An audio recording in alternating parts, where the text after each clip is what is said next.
Hi, in this video, I will show you how to publish your Emergent AI app.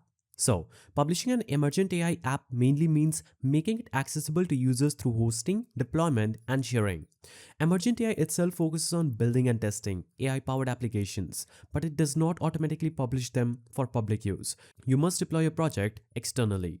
First, navigate to Emergent AI homepage and complete and test your mobile app inside Emergent AI.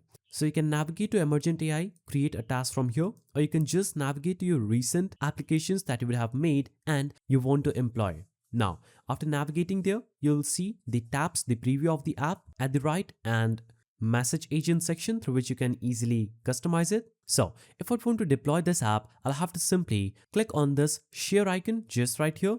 Now, it will show up this page where you can copy this link and share a preview of your app to anyone you want, but you'll have to cut this out from here and you will see the deploy button now at the top right. When you click this deploy button, you will see different plans for deployment. You can choose any one of these like Pro, Standard, and Team. So simply select any plan that you want to deploy with, click on upgrade to that plan, and it will start setting up that plan where you'll have to simply enter your contact details, email, complete the payment by clicking proceed, and after you complete the payment, you can easily deploy your app. So just click on this deploy icon, choose a plan, follow the prompts, and you will have successfully published your Emergent AI app. If you found this guide helpful, please don't forget to give it a thumbs up, and thanks for watching.